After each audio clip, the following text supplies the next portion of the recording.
Hi, I'm Miriam Sternlicht from the Global Composers Network, and I'm delighted to be joined today by composer Emily Rice.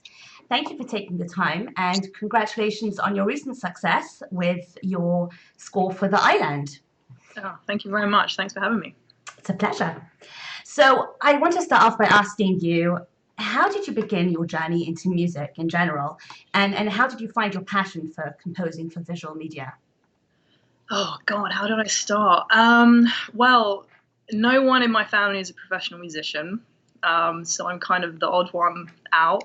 But on both sides, my grandparents on both sides were kind of classical music enthusiasts. My grandma on my mum's side played the organ at her church, and my granddad on my dad's side was like an amateur violinist and like avid classical music collector. So music was kind of always around, and I was lucky that at my kind of middle school they started offering music lessons, and I begged my parents to let me learn the cello because that was one of the ones they were offering. And it took a lot of convincing because my older and much cooler cousin was playing the cello, and they were convinced that I was copying her. And I was like, no, no, I love the sound of the cello. That's what I want to do. Like, please, please, please. So I started playing the cello when I was 7, and that got me hooked like pretty quickly. Like it became clear that I didn't want to be a performer, but music, it was like my thing. Like some people have sports, some people have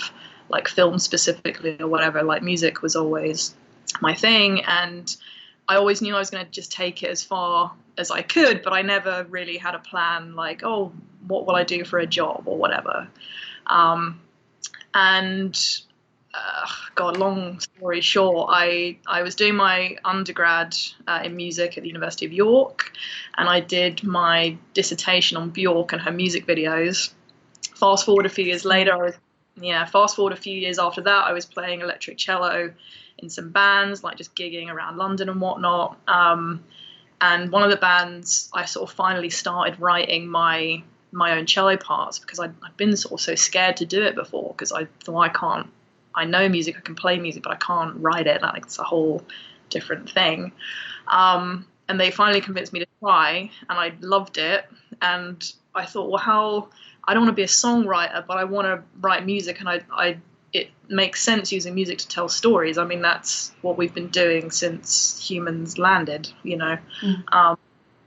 And I remembered back to doing this dissertation on Bjork and her music videos and being like, well, visuals, like videos, film, TV, and it just sort of came together in my head. And I was like, well, is that a thing? And I was like, of course it's a thing. And then I just started looking into it, loved it, started having composition lessons with the aim to come and study at USC, and have managed to stick with it, if that makes any kind of sense. Yes, what a journey. Wow.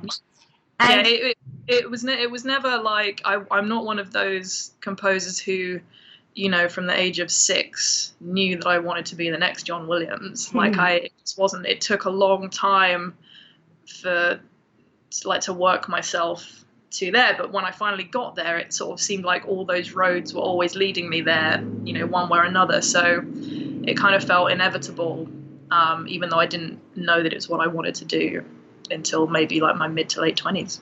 Yeah, I can identify with that for sure. Do you have any are there any primary influences in in terms of your musical development? Do you feel like there was one particular or a few particular groups or bands or people that really made an impression on you? Oh, whenever people ask this, I always think that we're all just a culmination of everything we've ever listened to, every piece of art we've looked at, every country we've been to. I think that's what makes being a human kind of interesting. When I was younger, obviously, playing the cello, I was heavily into like classical music, like from a young age, and I loved Beethoven. Like Beethoven was like my guy. like I remember like in the local borough youth orchestra, we played like the 7th Symphony, and when we got to the second movement, I was like, what is this? Like, oh, what is this? So there was that, and just getting enjoyment from playing it. And then when I was younger, I was really into Radiohead and Pink Floyd. I loved pop music. I think the first, aside from classical music concerts, I think the first gig I went to was a Green Day gig at Wembley. So it's kind of been all over the shop, really, which I suppose is another reason that maybe I eventually came to film music, because you can sort of do anything with that. But in terms of my writing, I don't know. It's so hard to look at your own writing and hear it or see it. I mean, obviously I have like my film music idols and classical music idols, but I wouldn't dare say you can hear any of that in my writing. No. So I don't. It's a tough one. But somebody else might tell you, which is always lovely to hear.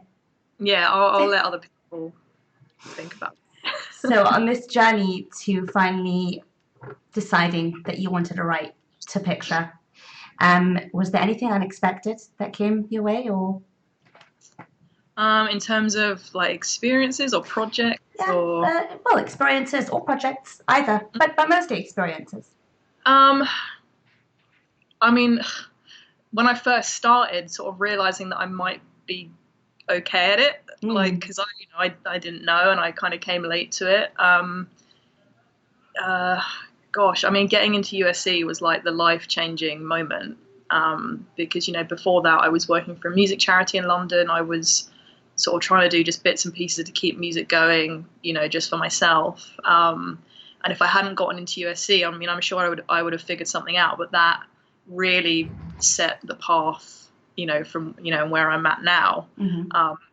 So that was huge. And I remember getting that email through saying that I'd gotten in, and, you know, I called my mum like in tears, because I was like, I'm moving, this is going to happen. And then, I mean, just everyone that I've been able to work with, you know, like doing your first film is scary and amazing. After graduating, when I sort of got my first assisting job, like with Brian Tyler, you're like, really? Yeah. So I worked for Brian for just over a year. I didn't see that in my research. Yeah. I keep it all hidden. I'm like, oh, it's not a secret. He's awesome. Yeah, he's wonderful. I worked for him for just over a year. I worked for James Newton Howard very briefly, and then for Junkie for just over, about a year as well.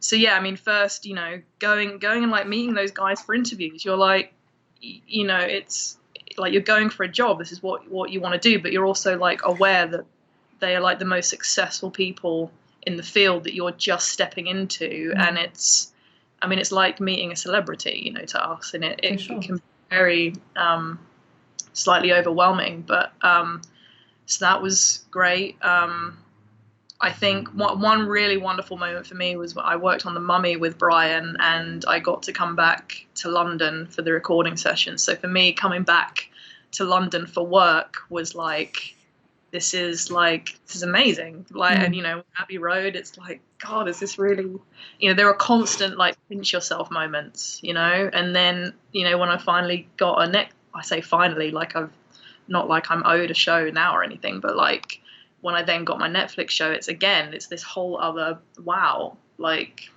you know, because we, you know, I'm sure, you know, like composers, we work so hard, and it's so many people wanting to do it, you know, and a lot of opportunities, but they're still hard to come by. And so yeah, there's been lots of weird moments, but if that even answers the question. It absolutely answers my question. Thank you.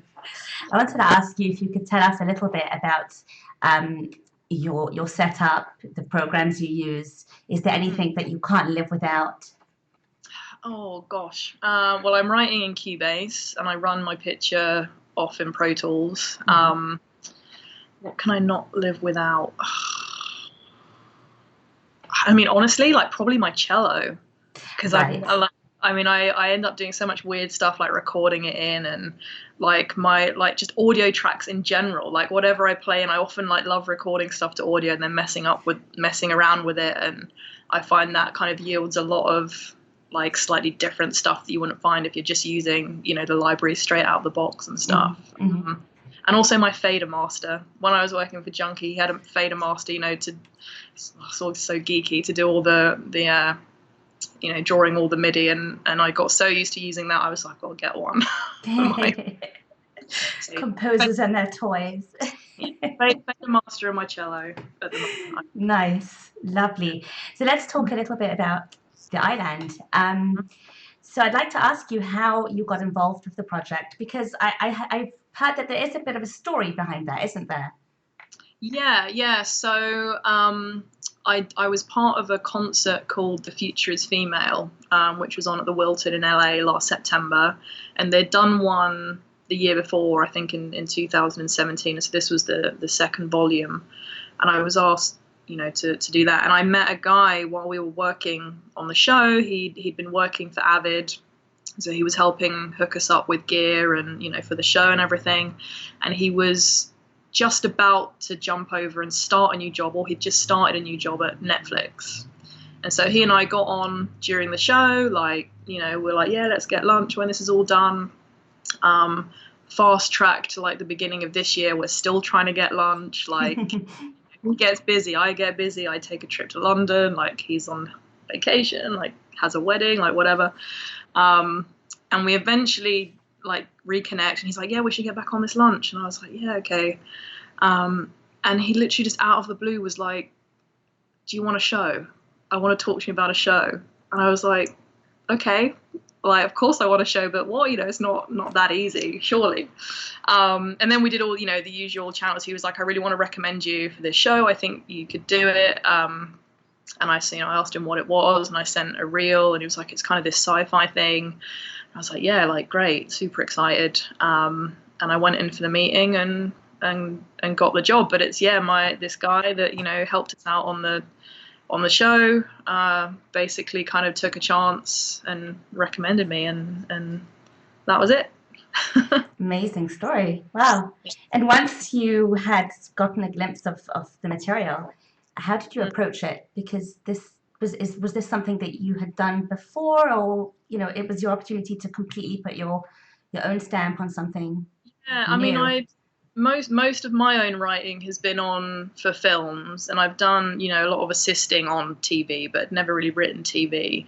I think the advantage I had was that before my meeting, they brought me on quite late on in the process, so they had pretty much a locked edit by the time I went in for my meeting. So I watched the whole series, and luckily, felt that I knew what the musical kind of concept I wanted to try and do, and then I convinced them that that's what they should let me do. Then I just started. I started out by recording a bunch of cello and some guitar and some conch shell, and in the meeting they'd talked a lot about water and how they wanted that to be in the music somehow. So I started digging around, finding the sounds of running rivers and whatever I could think of that was water related, and just started. I think sometimes when there's no time to overthink things, that's kind of good, because I just had to jump in feet first. It was great. I'm 3 episodes in, and I noticed it's very textural, the music, and it's kind of therapeutic in a way. Yeah. It's really interesting. I definitely wanted to sort of get this combination of the human element and the simulation / technological element. So it is sort of textural was the idea, a few little motifs kind of here and there, and but yeah, no, textural is good. Yeah, it was the aim. So great. One of our members, Philip Curran, he asked, how long did you work on the project for, and approximately how long did it take to score each episode? Oh gosh, well, I think so. There's 7 episodes, and I think we did them in 6 weeks. Wow. So yeah. So like I said, I came on sort of quite towards the end, and luckily, on this show I had a music editor, so when it came to going to the dub, she was there on my behalf because I was already jumping on to the next episode. Each episode, so it was funny at the beginning. It was more of a crunch at the beginning, and then it gradually, you know, we had caught up, and then the rest of the sound team was sort of catching up with the music team, which was like a relief because we needed to slow down a little bit. But yeah, I think so. The first week I started on it, I had to deliver the first episode. I started on the Tuesday and I had to deliver it on the Friday. Mm-hmm. And then I had to do the same thing with the second episode. So I think after the first 9 or 10 days, we delivered 2 episodes. And then it was roughly a similar schedule on everything until like the last couple of weeks, at which point I started getting roughly a week per episode. And I kind of wish it'd been the other way round in a way, because once you start writing a show and you've got the material and, you know, you sort of know what you're doing a little bit more. You have a palette and you have an yeah, it gets a bit easier in a way. But, you know, it was great. That's I think there was, I mean, I need to check how much, like what ended up in the actual show, but I think we got through about 3 hours of music in the 6 weeks. So, yeah. That's amazing. Yeah, it's work. Yeah, I can imagine. So I've, like we said earlier, you've assisted Junkie XL. Mm-hmm. What was that like, working alongside him? I mean, it's amazing. Like working with any of these guys, like, you know, they are at the top of their game. They're so successful, and there's a reason why they're all so successful. You know, it can be pretty intense. Like, you know, on big Hollywood movies, the schedules can be crazy, creative decisions, people changing their minds, and you're sort of thrown into the fire like every other day. But I learned a lot about how to like organize a project from him. I mean, it sounds like a really dumb thing to say, but just like file naming, file structures. Like when you're in a rush and you, like, you know, it's 2 a.m. and your brain is like mushy, just knowing on autopilot where that file is you're looking for, it makes so much difference, and knowing exactly what version to what version of the picture. And I think also, you know, when you're writing every day, you know, and there are like real deadlines and it's, you know, complicated music and, you know, big cues and stuff, it's like a muscle you're exercising, you know, and you become faster. You're able to make decisions faster. You're able to trust yourself a little bit more and a little bit more quickly. And also just working to that standard. Like you know, writing and doing demos on, you know, those guys' rigs, you'd see the level, how good those demos are and how good they have to be, you know, and it's eye-opening. It's eye-opening, and it you know, I had wonderful experiences with all of the guys that I've worked for, you know. I mean, it's long hours, like long days, you know, and, you know, you're very tired and you get a bit grumpy sometimes. But, I mean, overall, you're learning so much, and that's what I was always very aware of, you know. Great. So, yeah. Stephen Gallagher from New Zealand would like to know. Say do you hi. know Stephen? I know, yeah, we worked on Mortal Engines together. Okay, great, because he actually said that I should give you a high five. Oh. I didn't actually know that he knew you. Okay, great. That's fantastic. He said he would like to know how you got the rising string tremolo effect in Mortal Engines. Oh, gosh. God, I can't even remember. Oh, how did I do it? So I know for sure I would have started by recording MIDI strings, and then I would have recorded them to audio. And then if it's the one I think he's referring to, I think I then put a trem on it, a very heavy trem, very heavy distortion. And then I think, you know, you can do, there's like a plugin in Cubase where you can do pitch shift, but it can do like a envelope is probably the wrong word, but you can pitch shift it. And over the course of the audio region, say it's that long, you can say from here to here, pitch shift by 3 semitones, so you can tell it how quickly or slowly to do it. And knowing me, I probably then duplicated it and put it up and down the octave, probably, because that's Okay. like a bit of a go-to thing that's pretty nerdy. I'm sorry. I hope he'll be satisfied with that. Hopefully, I think that's what I did. Okay. Blur. Mortal Engines is a blur. It's not that long ago. Yeah. So you've composed music for quite a few shorts and some documentaries as well. Is there a difference in approach between the three kind of, like shorts, documentaries, now TV? Is there a different kind of approach? And can you kind of describe what that looks like? Or Yeah, I think for me, there is a constant in all of those things, which is always story.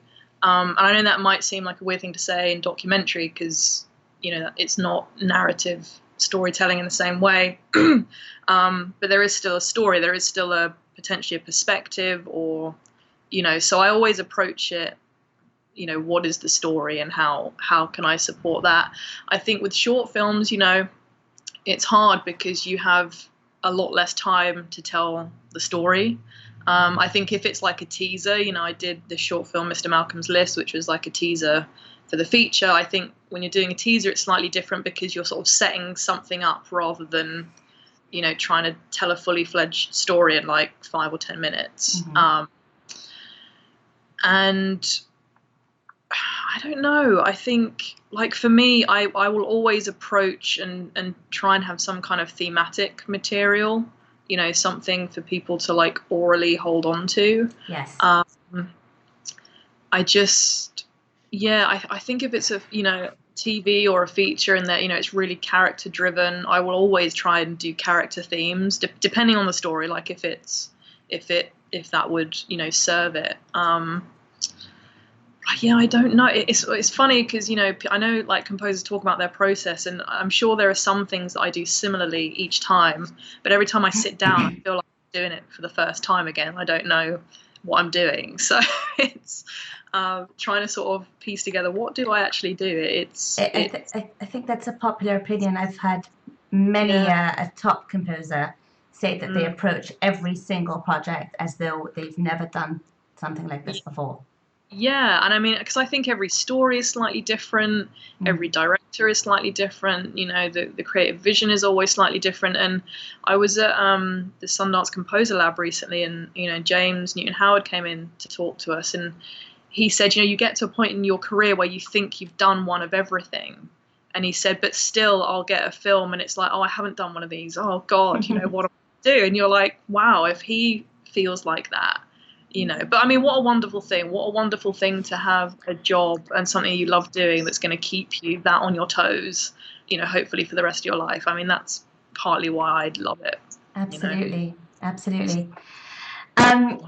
Frederick Alexander Russ asks a slightly more philosophical question. He wants to ask about the complexities of working in a field traditionally dominated by men and how you built bridges regardless and carved out a successful career. Say the second half of the question again. He asks how you built bridges regardless of the industry being dominated by men and carved yourself out a career.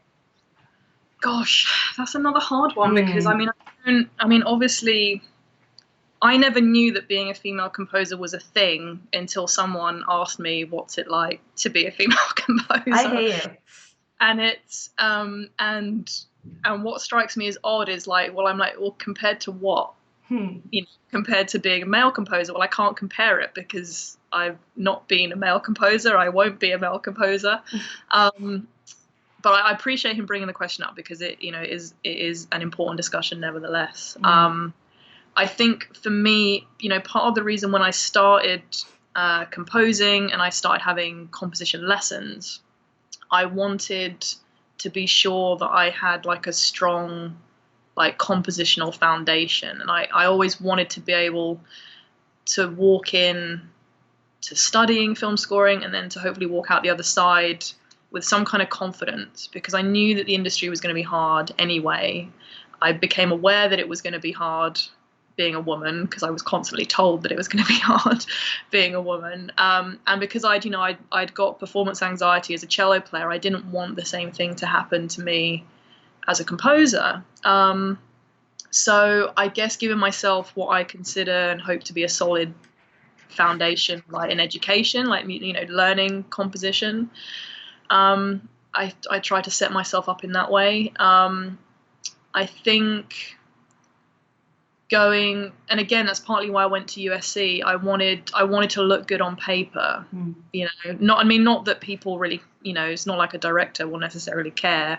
But I think just for my own confidence, I think if you can move forward confidently in yourself, I think that can help. I think being in LA as a Brit, or, you know, from any outside country, can help, because it can sort of mark you out as, you know, unique in some way. And I think a lot of people are aware how difficult it is, you know, with visa situations, you know, having the accent, like little things like that, you know, make you a little bit easier to stick in people's minds. The accent, that helps so much. And it's great. Like, I'm a novelty over here. When I come back to England, like, no one cares. And I'm like, oh.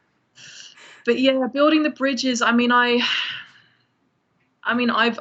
people have been so wonderful, you know, when I've contacted other composers or orchestrators to be like, hey, do you have any advice? You know, when I was starting out, especially, you know, people are so generous with their time if you're just nice and polite and not entitled, and, you know, I think, I mean, there have been a lot of obstacles in the way. I mean, you know, they make the joke about having to work twice as hard for half the reward, and there is something to be said for that, you know, and sort of being treated slightly differently in various work situations. And the classic, you know, oh, I really, you know, I'm thinking about hiring you for some additional music, so, you know, I want a female musical perspective, which I will say there's no such thing. I don't know what that means. So yeah, I don't know. I've just gone forward. I've tried to be myself. I've tried to be open and honest. I've tried to show, you know, the genuine enthusiasm and love that I have for the work. I've tried to pay my dues just the same as everyone else. You know, I interned at Remote Control for a week. I learned how Hans Zimmer liked his coffee. You know, I did it. I did all of that, you know. You know, and it's important. It's important to do that because, you know, as you start getting opportunities, you know, as you continue to go, you can appreciate them, you know, a lot. So I don't know if that really answers the question. I think if you're good at what you do, I hope that comes through eventually, and perseverance. And that's not just, you know, as a female composer. That's, you know, people ask me for advice. I'm like, you just got to keep going. That's all I can. You know, I mean, I still consider myself to be early days. You know, I'm still figuring it out as well in many ways. We all are. I mean, we should be constantly. Otherwise, staying still is there is no staying still. It's only going forward. Learning, learning and growing, hopefully, every day. Just to end the interview, if you could give a single piece of advice to an aspiring composer, what would it be?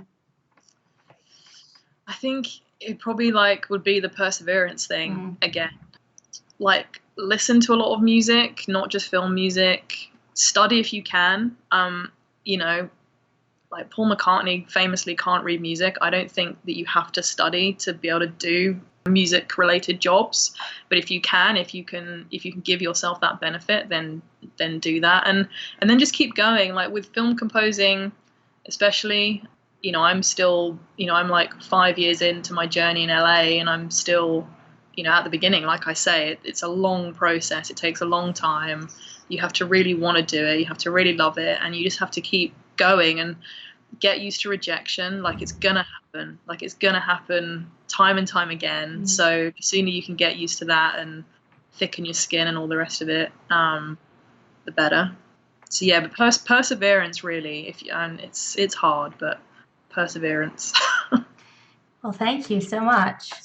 And you've been so insightful. Thank you very, very much for answering all the members' questions and the other questions.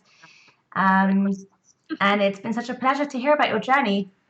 It's been inspiring because, you know, so many of us are still beginning this journey, and you've given us hope. Oh, good. Well, you've given me hope, at least. Oh, good. Thank you so much.